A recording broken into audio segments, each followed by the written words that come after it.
Bonjour et bienvenue sur Crypto House et aujourd'hui on va voir pourquoi le Bitcoin pourrait valoir 1 million de dollars dans 10 ans. C'est pour tout de suite.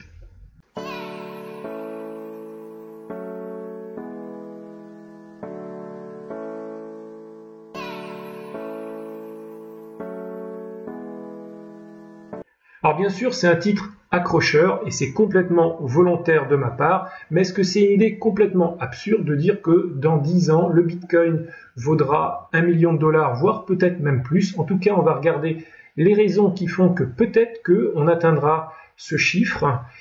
En tout cas aujourd'hui ce qui est sûr c'est qu'on en est très très loin, on est à 7594 dollars pour un Bitcoin, ce qui est déjà beaucoup comparé au prix il y a 10 ans. Donc en 2009, donc il y a exactement 9 ans, au début le Bitcoin valait rien du tout. Et là, pour la première transaction, je vous rappelle que la première transaction qui était enregistrée par PayPal où on s'est échangé des Bitcoins, vous aviez 5000 Bitcoins pour 5 dollars. Alors, des prédictions sur le prix du Bitcoin, il y en a beaucoup, il y en a déjà beaucoup pour cette année. Malgré la crise actuelle, il y a encore beaucoup de personnalités des cryptos, de personnalités du monde économique, des milliardaires, des scientifiques qui donnent des prédictions. Là, on a celle de Tom Lee, qui manage une société de fonds d'investissement, qui a revu sa prédiction à la baisse, mais il pense quand même que le Bitcoin sera avant la fin de l'année à 20 000 dollars. Donc ce serait un sacré bond par rapport aux 7500 d'aujourd'hui. Ensuite, on a aussi Charlie Lee, lui qui dit qu'il faudrait au moins avoir un Bitcoin avant même d'avoir un Litecoin. Donc Charlie Lee, c'est le fondateur de Litecoin, mais il préconise d'avoir quand même des Bitcoins avant d'avoir du Litecoin. Ensuite, on a John McAfee qui dit que lui, le Bitcoin vaudra 1 million de dollars en 2020, donc c'est dans pas très peu de temps, 2 années et demie à peine. On a ensuite d'autres prédictions qui sont un petit peu plus lointaines, et là on parle de la hyper Bitcoinization, et là on prédit carrément en 2030 un Bitcoin à 100 millions de dollars par Bitcoin. Donc si vous n'avez pas encore un Bitcoin, peut-être que c'est le moment d'en acheter. En tout cas, ce qui est sûr, c'est que cette vidéo n'est surtout pas un conseil d'achat. Le Bitcoin, en tout cas, lui, il est prêt pour un Bitcoin égale 100 millions de dollars. D'ailleurs, il y a une unité qui est la plus petite unité du Bitcoin qui s'appelle le Satoshi. Et quand on met ici un Bitcoin, on obtient exactement 100 millions de Satoshi. Donc le Bitcoin est prêt. Et pourquoi pas dans 20, 30 ans, avoir un Satoshi égale 1 dollar. On va maintenant regarder les raisons techniques, les 10 raisons techniques qui fait que de toute façon le prix du Bitcoin augmente avec le temps. Alors bien sûr, j'assume que le Bitcoin ne sera pas interdit ou tué par les gouvernements. Alors la première raison, c'est que la difficulté pour trouver des Bitcoins, elle augmente de façon exponentielle. On voit entre janvier 2017 et aujourd'hui, il faut beaucoup plus de terahash pour trouver les blocs. Et ça devient exponentiel à trouver. Alors, il y a quelques années, quand on était du temps du début du Bitcoin, dans les années 2009-2010, on pouvait miner le Bitcoin avec un simple CPU. Avec votre laptop, vous pouviez miner du Bitcoin et toutes les semaines avoir quelques Bitcoins qui tombaient.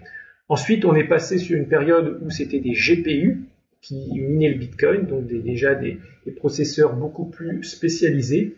Et déjà depuis à peu près 3 ans, on est passé sur ce qu'on appelle des ASIC. Ce sont des ordinateurs qui n'ont qu'un but dans la vie, c'est miner du Bitcoin ou miner une autre cryptocurrency. Ils ne savent faire que ça. Et donc plus le temps passe, plus il faut de terahash, donc c'est la puissance de calcul de ces ordinateurs spécialisés pour trouver un bloc. Il faut savoir qu'il y a 10 blocs, qu'un bloc dure 10 minutes, donc il y a un bloc Bitcoin tous les 10 minutes, et que pour chaque bloc, vous avez en ce moment 12,5 Bitcoin. Donc il y a des personnes dans tout le monde qui se battent pour résoudre les problèmes arithmétiques pour avoir la chance de trouver le prochain bloc. et avoir la récompense des 12,5 bitcoins.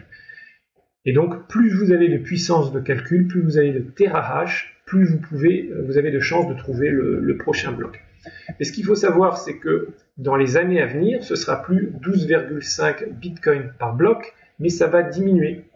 Par exemple, on sait que le prochain halving, c'est comme ça que ça s'appelle, donc la récompense va être divisée en deux, et donc en mai 2020, par bloc trouvé, il n'y aura plus que 6,25 bitcoins, et ainsi de suite, chaque 3, 4, 5 ans, ça va encore être diminué par deux. Alors, autre raison technique pourquoi le prix du Bitcoin augmente, c'est qu'il y a aussi beaucoup de Bitcoins qui sont perdus. On va le voir un peu plus tard dans la vidéo. Mais on estime entre 3 et 5 millions de Bitcoins qui ont été perdus, brûlés à jamais sur les 21 millions. Donc, ça devient de plus en plus rare. C'est aussi le fait qu'il y a un grand nombre de Bitcoins qui ne sont pas en circulation. Donc, à commencer par les 1 million de bitcoins de Nakamoto, Satoshi Nakamoto, et le fait aussi que de nombreuses whales, de nombreux milliardaires ont beaucoup de bitcoins dans leur wallet et pour l'instant ils ne les sortent pas, ils ne veulent pas les mettre sur le marché et donc en réalité sur le marché il n'y a pas énormément de bitcoins que ça. On estime qu'il y ait 2 à 3 millions de bitcoins uniquement sur le marché pour l'achat et la demande, ce qui n'est pas énorme comparé aux soi-disant 17 millions de bitcoins qui ont été minés jusqu'actuellement. Autre argument technique qui fait que de toute façon le prix du bitcoin va monter, c'est le fait que sa quantité est limitée. On sait qu'il n'y en aura jamais plus que 21 millions en 2140 je crois. Et que d'un autre côté, la demande augmente. Le nombre de personnes qui s'intéressent au Bitcoin augmente chaque année. On estime aujourd'hui à 2 millions d'utilisateurs qui utilisent le Bitcoin et que tous les ans, ce chiffre double. Donc, on sait que donc, la demande va augmenter et que le nombre de Bitcoin disponibles est fixe, que aussi le nombre de Bitcoin qui vont être émis chaque année va diminuer. On est à 12,5 Bitcoin par bloc. Et dans 3 ans, on sera tout simplement à 6,25 et petit à petit, comme ça, chaque 3 ans, 4 ans, 5 ans, ça va diminuer jusqu'à atteindre vraiment 0, quelque chose à la fin par bloc. Autre élément technique, c'est tout simplement la technologie du Bitcoin avec la blockchain. Elle est largement supérieure à une monnaie traditionnelle, donc l'euro ou le dollar. On a des vitesses de transaction qui sont supérieures, on a la blockchain avec les smart contracts qui peuvent être réalisés derrière, on a des coûts de transaction qui sont beaucoup moindres, donc technologiquement le Bitcoin est un meilleur coin que l'euro ou le dollar. Ensuite, le Bitcoin par rapport aux autres cryptos, c'est quand même la monnaie la plus populaire, c'est celle que les gens connaissent, on connaît beaucoup moins l'Ethereum, le Litecoin et tous les autres. Donc s'il y en a bien une qui intéresse les gens, c'est le Bitcoin, et donc c'est celle qui va le plus être demandée par la population. Aussi, ce qu'il faut voir, c'est que dans les fonds d'investissement qui commencent déjà à être établis, le Bitcoin, c'est souvent la plus grande majorité de la composition du fonds. Le Bitcoin représente souvent plus de 50%. Ensuite, on a l'Ethereum, le Litecoin et le Ripple. Mais donc, à partir du moment où dans quelques mois, il va y avoir de plus en plus d'investisseurs qui vont acheter des fonds, forcément, le Bitcoin va monter en valeur. Donc, voilà les éléments principaux qui font que, pour moi, le Bitcoin va fortement monter en valeur dans les années suivantes. Alors, on va maintenant s'intéresser à tous les bitcoins qui ont été perdus à jamais. Autant flou que cela puisse paraître, il y a près de 4 millions de bitcoins qui ont été perdus, effacés de la surface du globe. Alors, comme on le sait tous, maintenant, il y a 21 millions de bitcoins qui vont être minés, et ce, jusqu'en 2140. Donc, il y a encore pas mal de temps pour arriver aux 21 millions de bitcoins. Mais cette année, le 17 millionième bitcoin a été miné. C'était il y a à peine quelques mois. Et donc, il y a des études qui ont été faites pour savoir combien de bitcoins ont été perdus.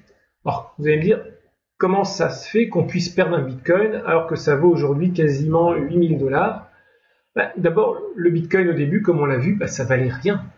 à un moment, ça valait même zéro, puisqu'on ne pouvait même pas l'échanger contre des dollars ou des euros. Et puis tout au début, ça valait pas grand-chose, hein, comme je vous ai dit. 5000 bitcoins pour 5 dollars, ça veut dire qu'un bitcoin valait 0,001 $, donc 0,1 cents par bitcoin. Donc ça valait rien du tout au début, donc c'était facile de les miner, puis ensuite de les oublier, de les perdre, parce que ça valait rien. Ensuite, il y a d'autres personnes, tout simplement, qui ont formaté parfois leur disque dur avec leur mineur, leur wallet.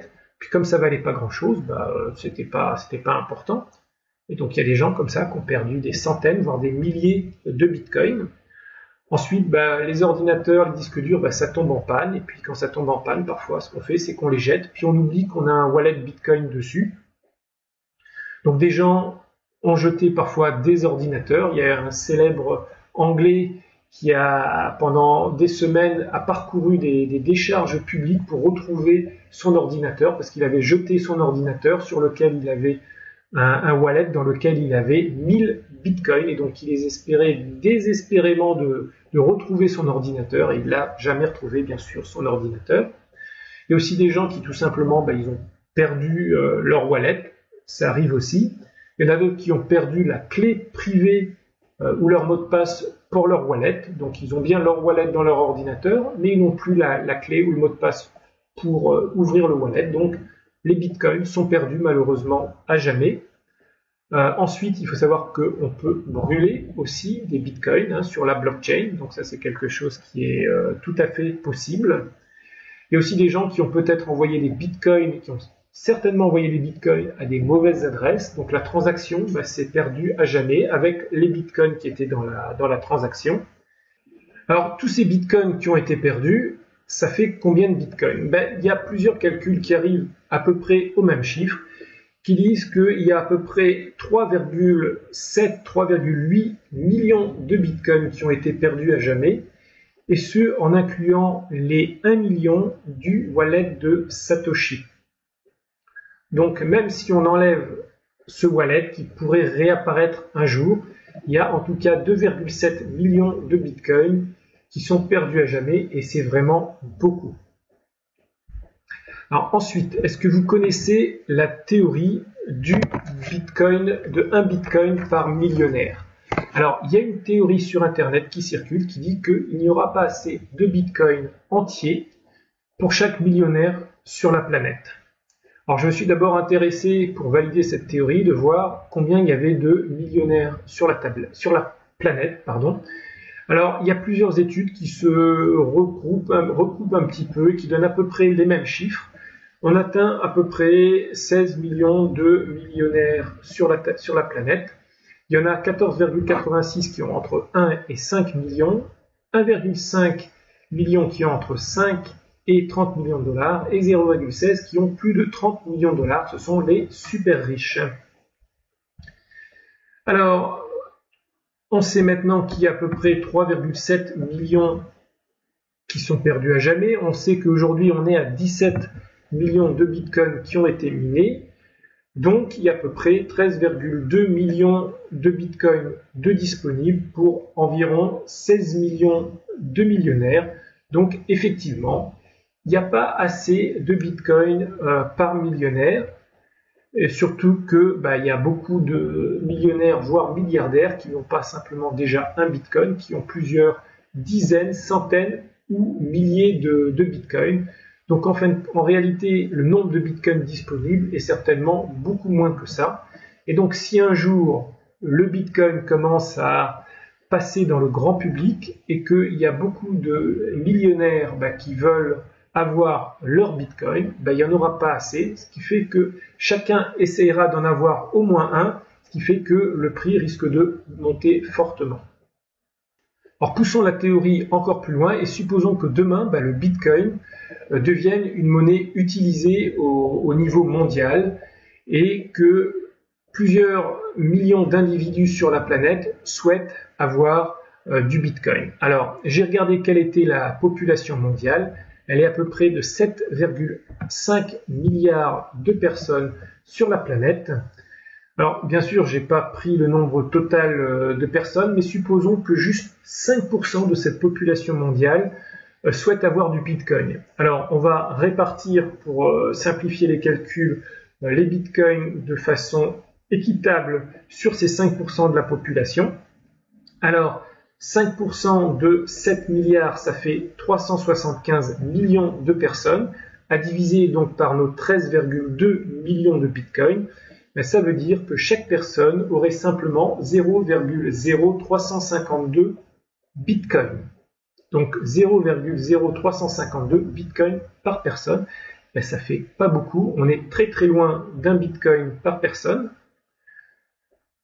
Alors si on dit maintenant que 50% des Bitcoins actuels, donc des 13 millions, ben, sont bloqués par les investisseurs, hein, donc ces milliardaires ou les investisseurs qui ne veulent pas les mettre sur le marché, ça voudrait dire qu'il resterait à peine 6,6 millions de Bitcoin en circulation. Et donc, si on redivise maintenant ces 6,6 millions vers les 375 millions de personnes, ça veut dire que chaque personne pourrait avoir simplement 0,0176 Bitcoin. Ben, ça ne fait pas beaucoup.